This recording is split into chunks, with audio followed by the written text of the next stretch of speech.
నీకు ఈ భోజనం పెట్టడమే ఎక్కువ. నోరు మూసుకుని తిను. అయినా నీకు నేను ఎన్నోసార్లు చెప్పాను మీ అమ్మను ఇంట్లో నుంచి పంపియమని, కానీ నువ్వు వినడం లేదు. చూడు ఇప్పుడు. ఇక నేను మీ అమ్మతో ఉండలేను.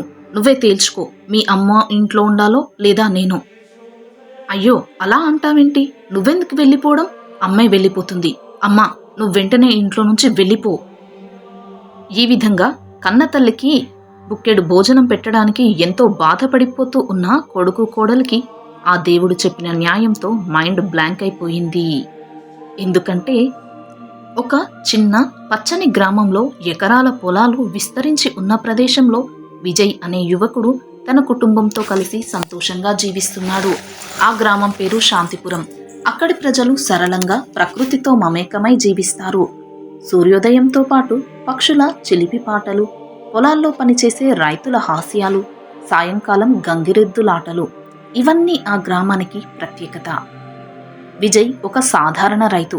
తన తండ్రి నుంచి వారసత్వంగా వచ్చిన భూమిని సాగు చేస్తూ జీవనాన్ని సాగిస్తున్నాడు. అతని తల్లి సరస్వతి ఒక విధవ. ఆమె వయసు 70కి పైబడి ఉంటుంది.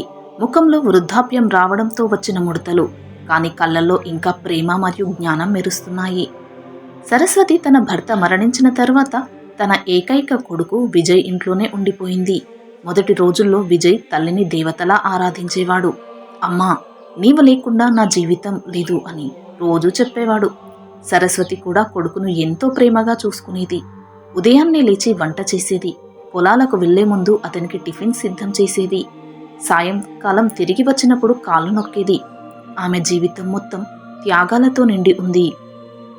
చిన్నప్పుడు విజయ్ను పెంచడానికి రాత్రి పగలు శ్రమించింది. అతని చదువు కోసం తన ఆభరణాలు అమ్మేసింది. ఇప్పుడు వృద్ధాప్యంలో ఆమెకు ఆశ్రయం కావాల్సిన సమయం వచ్చింది. కానీ జీవితం మార్పులతో నిండి ఉంటుంది. విజయ్ పెళ్లి సమయం వచ్చింది. గ్రామంలోని మరో ఇంటి నుంచి ప్రియా అనే అమ్మాయిని చూసి పెళ్లి చేసుకున్నాడు. ప్రియా ఒక సుందరి. ఆమె ముఖం చంద్రబింబంలా మెరుస్తుంది, కానీ మనసు స్వార్థపూరితంగా ఉంటుంది. పెళ్లి తర్వాత మొదటి రోజుల్లో అంతా బాగానే ఉంది. ప్రియా సరస్వతిని అత్తగారు అని మధురంగా పిలిచేది.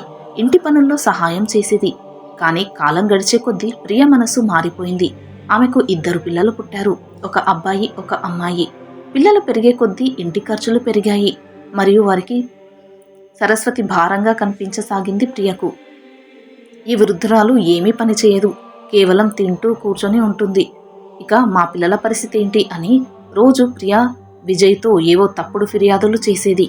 విజయ్ మొదట్లో భార్య మాటలు పట్టించుకోలేదు, కానీ క్రమంగా అతడి మనసు కూడా మారిపోయింది. తల్లి పట్ల అతని ప్రేమ కనుమరుగవుతూ భార్య మరియు పిల్లల పట్ల ప్రేమ, బాధ్యతలు మాత్రమే మిగిలాయి. ఇలా ఒక సాధారణ గ్రామీణ కుటుంబంలో దాగి ఉన్న దుర్వినియోగం మొదలైంది. సమయం గడుస్తున్న కొద్దీ సరస్వతికి ఇంట్లో ఇచ్చే గౌరవం తగ్గిపోయింది. ముందు ఆమెకు పూర్తి భోజనం, అన్నం, కూరలు, పప్పు, పెరుగు అంతా ఇచ్చేవారు. కానీ ప్రియ ఖర్చులు తగ్గించాలని భావించి సరస్వతికి 2 రొట్టెలు మాత్రమే ఇవ్వడం మొదలుపెట్టింది. అత్తగారు, మీరు వయసు పైబడ్డారు, ఎక్కువ తినకండి, మీకు అనారోగ్యం చేస్తుంది అని చెప్పేది. సరస్వతి మనసు నొచ్చుకునేది. సరే బిడ్డ, నీ మాటే సరైంది అని ఒప్పుకునేది. ఆమె జీవితంలో ఎన్నో కష్టాలు చూసింది కాబట్టి ఈ చిన్న బాధలను భరించేది. కానీ ప్రియ అంతటితో ఆగలేదు. రోజులు గడిచే కొద్దీ 2 రొట్టెలు ఒక్కటిగా మారాయి. 1 రొట్టె సరిపోతుంది అత్తగారు, మీరు పొద్దుందాకింట్లో ఏమీ పని చేయరు కదా అని ప్రియ మాట్లాడేది. విజయ్ ఇంటికి వచ్చినప్పుడు తల్లి కళ్ళల్లో నీళ్లు చూసినా, అమ్మా మీరే అర్థం చేసుకోండి, ఇంట్లో ఖర్చులు పెరిగాయి కదా అని చెప్పి సర్ది చెప్పేవాడు. సరస్వతి రాత్రులు ఆకలితో అలమటిస్తూ తన గత జ్ఞాపకాల్లో మునిగిపోయేది.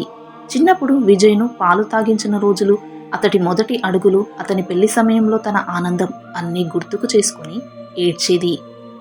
ఒకరోజు ప్రియ మరీ దారుణంగా వ్యవహరించింది. సరస్వతి ఎంతో ఆకలితో 1 రొట్టె అడిగితే, ఇది కూడా సగం చేసి తినండి, మీరు ఎక్కువ తింటున్నారు ఈ మధ్య అని రొట్టెను సగం చేసి ఇచ్చింది. అది చూసి సరస్వతి కళ్ళు చెమర్చాయి, కానీ ఏమీ మాట్లాడలేదు. ఆమె భగవంతుని ప్రార్థించేది. దేవుడా, నా కొడుకు మనసు మార్చు, నేను ఈ కష్టాలను భరించలేను, నాకు న్యాయం చెయ్యి అని. గ్రామంలోని ప్రజలు ఈ విషయాన్ని గమనించారు, కానీ కుటుంబ విషయాల్లో జోక్యం చేసుకోలేదు. ఇలా సరస్వతి జీవితం ఒంటరితనం మరియు బాధలతో నిండిపోయింది. రాను రాను పరిస్థితి మరింత దిగజారిపోయింది. ప్రియ ఇక సరస్వతిని ఇంట్లో ఉంచుకోవడం ఇష్టపడలేదు. ఈ ముసలావిడ ఇక్కడ ఉంటే నాకు మనశ్శాంతి లేదు. అయినా ఈమె ఎప్పుడు అనారోగ్యంతో దగ్గుతూ ఉంటే పిల్లలు కూడా భయపడతారు. అయినా పిల్లలకు ఈమె అంటురోగాలు ఎక్కడికి వస్తాయో.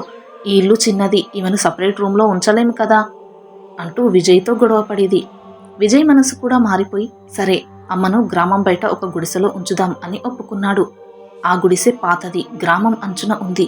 చుట్టూ పాములు, కీటకాలు మరియు ఒంటరితనం.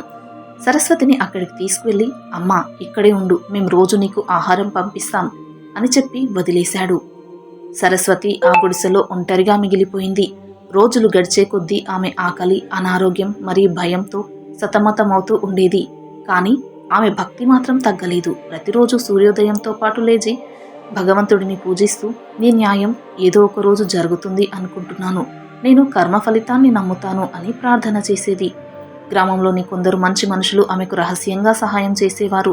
కొద్దిగా పండ్లు, ఫలాలు ఇచ్చేవారు. కానీ విజయ్ మరియు ప్రియ ఆమెను మర్చిపోయారు. అప్పుడప్పుడు ఒక రొట్టె ముక్క పంపేవారు, అది కూడా ఎన్నో రోజులు మర్చిపోయేవారు.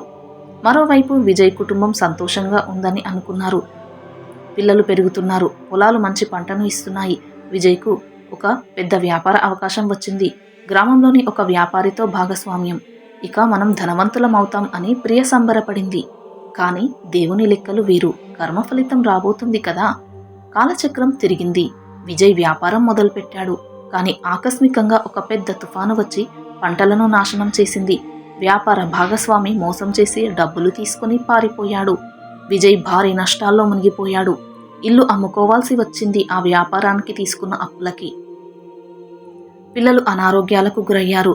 ప్రియ కూడా రోగగ్రస్తులై మంచానికి పరిమితమైంది. ఏమైంది మనకు, ఎందుకు ఇలా అని విజయ్ ఏడుస్తూ అనుకునేవాడు. కానీ అప్పుడు తల్లి గుర్తిచ్చేది, మనం చేసిన పాపం ఫలితమా అని అనుకునేవాడు. కుటుంబం గ్రామాన్ని విడిచి వేరే చోటికి వెళ్లవలసి వచ్చింది. అక్కడ పేదరికం, ఆకలి మరియు బాధలు మాత్రమే మిగిలాయి. రోజుకో రొట్టె ముక్క కూడా దొరకని స్థితి. విజయ్ తల్లిని గుర్తుకు చేసుకుని అమ్మా నన్ను క్షమించు, నేను తప్పు చేశాను అని ఏడ్చేవాడు. కానీ ఇప్పటికే ఆలస్యమైపోయింది. ఇప్పుడు తను కావాలనుకున్న తన అమ్మను తెచ్చుకునే స్థితిలో లేడు. ఎందుకంటే తనకే తినడానికి తిండి ఏమీ లేదు. ఇక తన తల్లికేం పెడతాడిప్పుడు. మరోవైపు సరస్వతి గుడిసెలో భక్తితో జీవిస్తూ ఉండేది. ఒకరోజు ఒక అద్భుతం జరిగింది. ఒక ధనవంతుడైన వ్యక్తి, అతడి పేరు రాజు, గ్రామం దగ్గరికి వచ్చాడు. రాజు సరస్వతి అక్కడ ఉండడం చూసి ఆమెను ఎంతో గౌరవించాడు. షాకింగ్గా అమ్మా మీరు ఇక్కడ ఒంటరిగా ఎందుకున్నారు అని అడిగాడు. సరస్వతి జరిగింది చెప్పింది. అప్పుడు అతడు అమ్మా నాతో పాటు మా ఇంటికి రండి, నేను మా అమ్మగారిని ఎంతో ప్రేమించేవాడిని. ఆమె ఈ మధ్య కాలంలోనే వెళ్ళిపోయింది. దాంతో నేను ఒంటరివాడినే అయిపోయాను. మా పిల్లలకు కథలు చెప్పే నానమ్మ ఇప్పుడు వాళ్ళు కోల్పోయారు. వాళ్ళు కూడా ఎంతో బాధలో ఉన్నారు. మీరు మా ఇంటికి రండి, మేము ఎంతో జాగ్రత్తగా చూసుకుంటాము అన్నారు. అతడు ఎవరో కాదు, సరస్వతి చిన్నప్పుడు సహాయం చేసిన ఒక పేద బాలుడు. అతడికి ఆమె చదువుకోవడానికి కాస్త డబ్బులు ఇచ్చింది. అతడికి తినడానికి తిండి పెట్టేది. ఇప్పుడు ఆ బాబే బాగా చదువుకొని అదృష్టం బాగుండి పెద్ద ధనవంతుడు అయ్యాడు. అమ్మా మీరు ఆ రోజున నాకు చేసిన సహాయం నా జీవితాన్నే మార్చింది. ఇప్పుడు నేను మీ రుణాన్ని తీర్చుకునే అవకాశాన్ని నాకు ఇవ్వండి అని అన్నాడు. ఆమె మొదట అతడితో పాటు వెళ్ళడానికి నిరాకరించింది. కానీ అతడు మా పిల్లలకు నాన్నమ్మ అవసరం ఎంతైనా ఉంది, మీరు తప్పక రావాలి అని అనడంతో ఆమె అతడితో పాటు వెళ్ళింది. అక్కడ అతడు ఎంతో బాగా ఆమెను చూసుకుంటున్నాడు. విజయ్ కుటుంబానికి ఈ విషయం తెలిసి మైండ్ బ్లాంక్ అయిపోయింది. అమ్మ చేసిన మంచి కర్మ ఆమెను రక్షించింది, మనం చేసిన చెడు కర్మ మనల్ని నాశనం చేసింది అని విజయ్ గ్రహించాడు. సరస్వతి సుఖంగా జీవిస్తూ తన కొడుకును క్షమించింది. కానీ దూరంగానే అక్కడ ఉండిపోయింది, ఆ పిల్లలకు నానమ్మలాగా. అందుకే తల్లిదండ్రులను గౌరవించు, వారిని భారంగా భావించకు. కర్మ ఫలితం ఎప్పుడూ వెంటనే ఉంది. దేవుని న్యాయం తప్పదు. మంచి చేస్తే మంచే, చెడు చేస్తే చెడే, కాదంటారా? వీడియో నచ్చితే ప్లీజ్ లైక్ చేసి సబ్స్క్రైబ్ చేసుకోండి. Thanks for watching.